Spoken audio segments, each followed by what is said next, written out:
Hey guys, what's up? It's Friday, and this is my video that I haven't made a video in a year, so apologies for that. The last video I made, I believe, was a vlog when I was in Gran Canaria. Haven't been able to sit down and just record a video. It's been very busy, had a lot going on. I've had some changes in my life that I thought I'd share with you guys today. I am officially 5 years on testosterone now, so that's something. As you can tell, I also have got into the habit of just shaving my hair off, and in this lighting it makes my hair look ridiculously bright, but it's not actually that bright, as you can see. But yeah, I am back. I will be making a few more videos this year, I hope. So as I was saying before I got interrupted by dogs, I don't know if you guys know, but this is not the dog I used to have. I'm sure in some videos I've introduced you to my old dog. He was named Junior. Unfortunately, he passed away in 2021 during COVID, or 2020 during COVID. It's really rough time. If any of you know or know me personally, Junior was like my dog, kind of. He was there for everything, do you know what I mean? This is Bear. Now, Bear is a pain in my ass, but he's an XL bully, and if anyone knows, we have an XL bully ban in the UK right now in England. He has had to be neutered, he has to wear a muzzle when he's out, everything else. He's got all of his insurance, everything else, it's all been done, just so we can keep him. He is, I think, 3 years old now. He was originally my brother's puppy. He realised very early on with the kids, he's a lovely dog around the kids. It's because he's got kids and he can't afford to have a dog as well. So we took him on, because we don't want to see him go elsewhere, you know. It's hard to see like a puppy getting rehomed and stuff. So we took him on, and we took him on with all the responsibilities that have now come along. He is our forever dog again. That's Bear. He's named Bear because my niece, she's got autism, so she finds it quite hard to... She used to find it really hard to speak, and she could only say certain words. When he got brought home to my brother's house, she pointed at him and said Bear. So that's where his name's from. I think it's because he looks like a polar bear. I don't know. Don't know where she got it from, but he's called Bear for that reason. There is no other reason. He's just called Bear because that's his name now. That is Bear. This is my 3 years on T video. 3 years? Oh my god. 5 years on T video. I'm so used to like having in my mind that I was 3 years on T, because I didn't really make much of a video for my 3 years on T. I've still kind of got in my head that, oh, you haven't made that. I never made a 4 years on T video. So yeah, this is my 5 years on T video and my 3-year anniversary of top surgery. It's really nice to be able to kind of put everything in one, because it all happens in like January time. It'll be my 10 years. One since posting my first YouTube video. Hi, if anyone is still like watching from when I first posted videos, hello, welcome back. And then if you're new to the channel, I have been doing this for 10 years. I have documented every stage of my journey here on my YouTube channel. Bit of backstory: I am a 26-year-old trans man from the UK, and I have been on testosterone now for 5 years. I have been socially transitioning for 10 years. And I had top surgery in January of 2022. This is my kind of big anniversary time of the year. It all kind of wraps itself into January. Like I said, I've been doing YouTube for 10 years. My actual coming out as trans is, like, when I told everyone when I first officially came out, is in March, on Trans Day of Visibility, actually. I always remember what date it is and everything else because it's there and everyone posts on Trans Day of Visibility. I don't know, I never knew it was Trans Day of Visibility when I came out.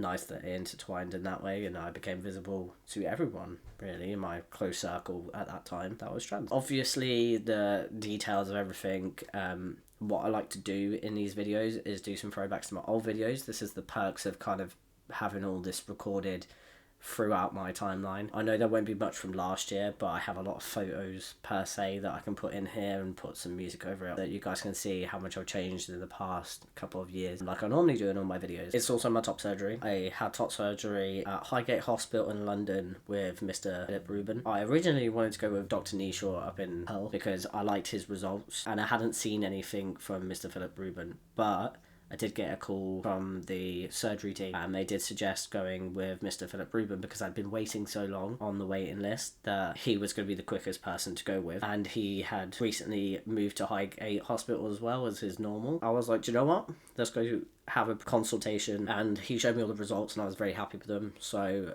I chose him as my surgeon. I will tell you now, I do not regret it at all. I'm so happy I went with the decision I made because my results are fantastic and I would not change them.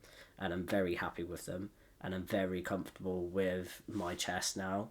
I do not have any dysphoria when it comes to my chest. I really don't have that much dysphoria anymore at all. I will say it's a journey to anyone that is going through transitioning. It is always going to be, everyone's journey is different.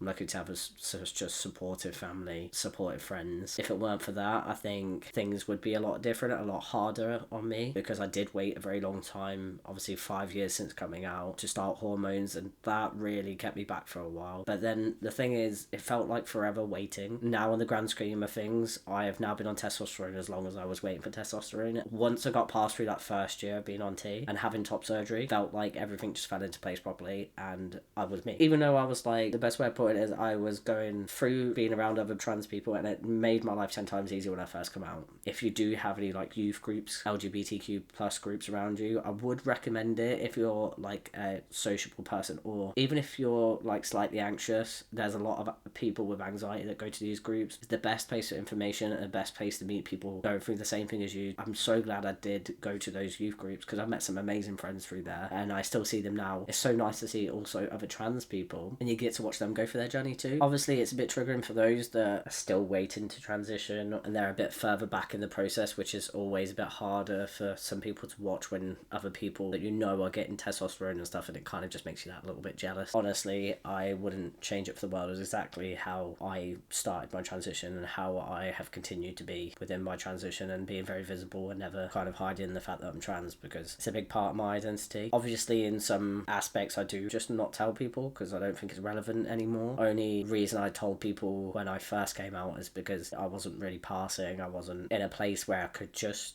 be stealth and not have to tell anyone. But nowadays I can joke about it, as in like make jokes. Some of the guys at work will say things and I'll just be like, haha, can't relate, you know, things like that. People just love that I can be open and honest about it, and they have a joke about it too. I'm not very sensitive when it comes to like funny jokes. People are doing it with respect and not out of being, you know, nasty. That's what I enjoy the most, and it's quite fun to see people's reactions when they don't know when I make a joke, because they feel a bit like, what? And then it takes a little while to realise. So that's always fun. It's like my little superpower. 3 years to 5 years, I would say the biggest difference is my mentality towards life has changed. A lot happened in between that space of 3 to 5 years now, so 2 years, and I've been more open and honest with myself, looking at things that I was doing, and these are not even things transition related. With the help of top surgery and testosterone, I feel more comfortable doing certain things. And a lot of people will say that I feel more comfortable in their body when they start doing certain things when they've been on testosterone or they've had top surgery, because the dysphoria isn't holding you back. Become more yourself. That's been good. I have grown in many ways. In many ways. I think I've matured a lot more over the past 2 years. I think that's why I haven't really been posted as much, because I've been so career focused over the past couple of years, because I've been really struggling in a way, like with depression, and my anxiety has been really bad. So I'm just trying to figure out what I need to kind of get rid of in my life that's going to make my life a bit easier when it comes to my anxiety and my depression. I started a new job in November last year. I've gone back into pub work after being out of it for 3 years. I'm enjoying it, but it's a learning curve again. Gone to a different company, not the one I was at before. I don't know, things are different because every company does it different, but these are big pub chains. I'm just kind of like learning the ropes from them. How did they do it? You know, how did my last job do it? It's very different and very more strict and very much this is the way to do it. Whereas here you kind of have different way of doing things, but within a similar style. It's really hard to explain. The type of business model is different. 2 months I've been there, so I'm still kind of coming into my own as a manager and seeing kind of where I can go as a manager. You know, that's a big change for me. A new change of career. I was down as a centre manager at a soft play, picking and packing warehouse for party bags and a laser zone arena. That was my last job for the past 3 years. I can say I enjoyed my time there. I enjoyed being with the people that were there, but I had kind of taken my course and my course had ended. You know, like my career path within that company had ended. I'd already hit the top where I could be. I can't just become a director because I didn't own the company, so that's kind of where it stopped. Career change is a big thing that's happened. I wouldn't say like much has changed in the way of changes on team. A lot of it is to do with my lifestyle and how I've changed a lot of things. Obviously facial hair is definitely a lot better compared to probably the last video I had with you guys. It's filling in the places it didn't fill in. I'm learning to just groom it a bit more and just look after it a lot more, because I've never been taught how to shave or anything like that. I'm learning everything myself. I cut my own hair. I don't really go to barbers anymore. I just do it myself. Maybe one day I'll go back to a barber's, but since COVID I haven't actually gone to a barber's once. Obviously right now I've shaved it all off and bits are sticking up everywhere because I've been at work all day. I just go really short on the top now. I then grow it out a little bit and then I cut it all off again, kind of like starting afresh. The lighting in here doesn't help, but it's the shortest I've ever had my hair. I decided to do this over summertime last year because I still get really hot during the summertime, and I just felt like that was the right thing to do. It doesn't look bad. It doesn't look bad. I was worried I'd have like a weird shaped head, but I'm all good. My hair grows so quickly that it's really not a problem, because if I want to grow it out, I can grow it out. Like, my hair was a lot longer since I literally shaved my hair off yesterday. My hair was like this much longer. As you can tell, like, especially testosterone, I have not lost hair. Like, my hairline has changed, but I haven't receded a lot, which is good. The only other big thing I have is I'm still getting really bad acne, and it comes and goes a lot, and I'm really hoping my acne will cool down a little bit. Until that day, who knows? My Nebido, like, I'm due my injection, and I'm going tomorrow to get my next Nebido injection. I can tell when I'm getting low on my Nebido, and I know when I'm due my Nebido because I get the worst mood swings. I get really bad anxiety, I get really irritable very quickly, and that's when I get the most angry, is at the end of my shot. So I'm just learning. I don't think my levels have leveled out like they said it would at the gender clinic, and I haven't had an appointment in 2 years at the gender clinic, and they haven't asked me to get blood tests done, but I have got an appointment with them. I'm supposed to have it this next week come in, but I still can't get a blood test done, which is a big problem right now, and it's driving me incredibly insane, because with work, I work 48 hours a week now. Trying to find time where I'm not, when during the daytime where I can go, is near impossible. I am trying to get that sorted because it's priority, it's my health, and I need to get it checked out. I'm also on the wait list for bottom surgery, so I'm still waiting on that. As we all know, the wait list in the UK right now for anything on the NHS is so long. I don't expect it to get any quicker anytime soon. Luckily for me, my bottom dysphoria isn't too bad, so I'm not too, like, I need to get it now, but I would like to get it. I got a new packer, which is amazing, by the way.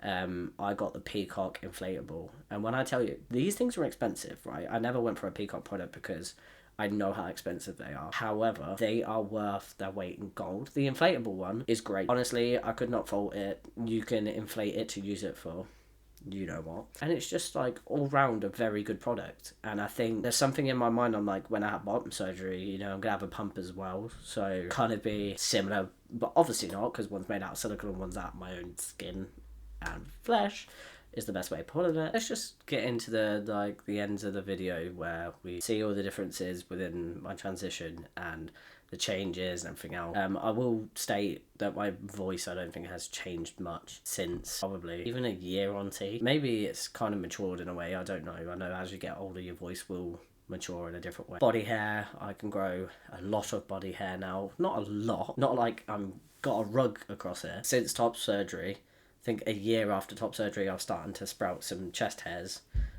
Which is good. I like it in a way that I'm not super hairy, because one thing I don't like is a super hairy chest, so I'm really happy that I haven't got one, and I'm slowly just growing hair in places I couldn't before, so I'm sure I'm going to be very hairy, I don't know. My beard hair, as you can see here, it's very full on this side in particular, but this side not so much. Hopefully one day it will match up with the other side, but I don't know. And my mustache, I have to shave quite a lot because it grows all the way down here. Obviously, if you've got any questions for me, like if you've got questions about transitioning, what it's like 5 years later, if you live in the UK, if you've got any questions based on like the transition pathway through the NHS and blah blah blah, let me know. If you've got any topics you want me to cover in a full video, I will do my best to cover those. Guys, what's up? It's Riley. Hi guys, what's up? It's Riley. Hey guys, what's up? It's Riley, and this is my voice 8 weeks on T. Hey guys, what's up? It's Riley, and this is my 3 months on T. Hey guys, what's up? It's Riley, and this is my 4 months on T update. Hey guys, what's up? It's Riley, and this is my 5 months on T update. Hey guys, what's up? It's Riley. Hey guys, what's up? It's Riley, and this is my 9 months on T update. Hey guys, what's up? It's Riley. Hey guys, what's up? It's Riley, and this is my 1 year on T. Hey guys, what's up? It's Riley, 3.5 years on T. Hey guys, what's up? It's Riley, and this is my 5 years on T.